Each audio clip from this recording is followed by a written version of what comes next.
This is Biblical Creation Moment number 2. In this episode, we will go over all the massive amounts of evidence for a worldwide flood. The same global flood as spoken of in Genesis. Everywhere on this planet, everywhere we look, there is massive, overwhelming evidence from geology, of course, that the flood of Noah really did occur. This is undeniable. The evolutionists, the uniformitarians, they'll look to slow and gradual uniformitarian processes and local catastrophes to primarily explain what we see in geology. But what the fossil record actually supports is death and burial on a global scale. And guess what? This is exactly what the Bible describes in Genesis with the global flood of Noah. The existence of a fossil in general is absolute proof that it happened quickly. For example, environmental factors would prevent that organism from forming. But if it's covered, and any geologist can tell you this, if it's covered by sediment and protected, the fossilization process can start.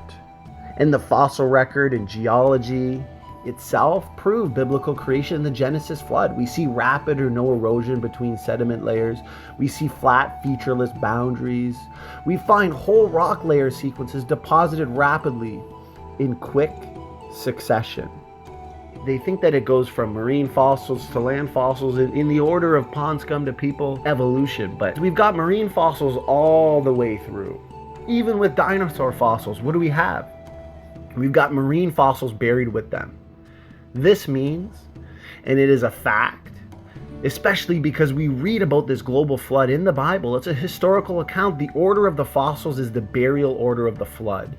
And so if the flood began in the ocean, ripping up all those marine creatures and burying them onto the continents, they would be the first creatures to be buried. And as the floodwaters rose higher and higher, you get the burial of the land animals. And this is all exactly what we find. This means that everywhere we look, there's an abundance of evidence from geology that the flood really did occur. Nothing in the fossils supports evolution. They say that certain fossils should not be found with other fossils. And this is proof of the evolutionary descent with modification. But the thing is, and the fact is, we do. And what the evolutionist does is change their stories and create rescue device after rescue device after rescue device.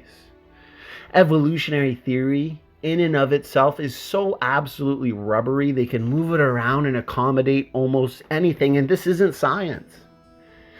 For example, dinosaurs and man did not live in the same habitat. Just like today, different creatures and different animals live in different habitats. In the pre-flood world, we see certain fossils that are usually buried together.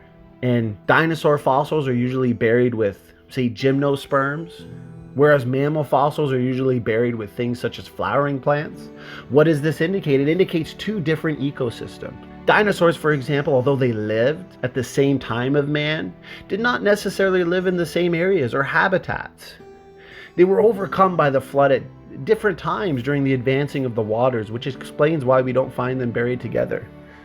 Burial by ecosystems and habitats is just one of the many reasons and explanations for the flood layers and the fossils within the flood layers. We can even read in Genesis that the land of Eden, we are told, a river flows out of Eden. And we know rivers flow downhill. And so Eden was obviously at a higher elevation.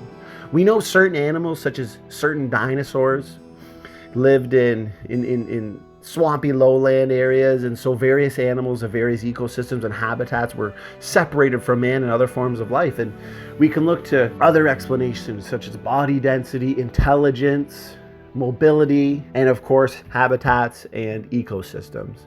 At the end of the day, there is evidence that the earth was once underwater. We see marine fossils on mountains, in areas, landlocked areas that are actually far from the sea. Sedimentary rock layers extend over entire continents or even farther. That means the deposition of those layers had to have been catastrophic. Or as I said earlier, there would not have been much fossilization. You see fossils of animals giving birth, fish being eaten. All this suggests sudden and rapid burial. So all these observations they're in accord with the flood of Noah, covering the entire earth just a few thousand years ago. When we look at the continents today, what are they doing? They're moving only very little. But when we look to Noah's flood, the flood is described in Genesis, we aren't looking at continental drift anymore, obviously. We are looking at continental sprint. The Bible tells us that the fountains of the great deep is broken open. The earth is fractured like an eggshell. Continents are moving vertically, horizontally. And this model of catastrophic plate tectonics, continental sprint, predicts that the pre-flood ocean crust would be dragged down into the mantle. This is a process that we call subduction.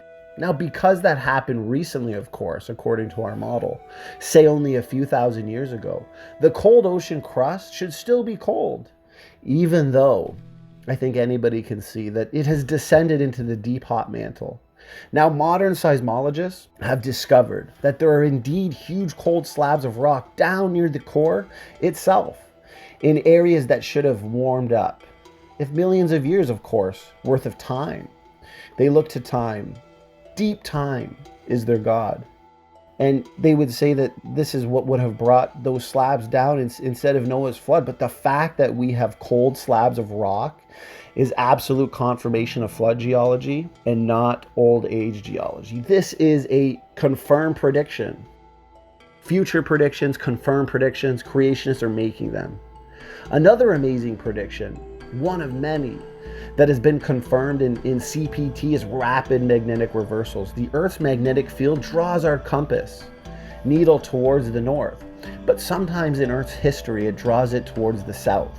Now, old age geologists believe that this has been happening for hundreds of millions of years and would have taken thousands of years to occur. It was old Earth geologists, as a matter of fact, that found confirming evidence of rapid magnetic reversals.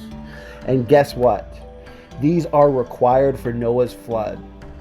They were taking a look at lava flows that would only take a couple of weeks in order to form. They took measurements of the skin of the lava to see the magnetic orientation. They were expecting to see almost no change as they went deeper into the hot lava, where the interior shift only slightly. Instead, what they found was the outside skin pointed north and the inside pointed south. So once again, we have confirming evidence from lava flows that the switch of magnetic field has to happen rapidly, which is exactly what flood geologists expected.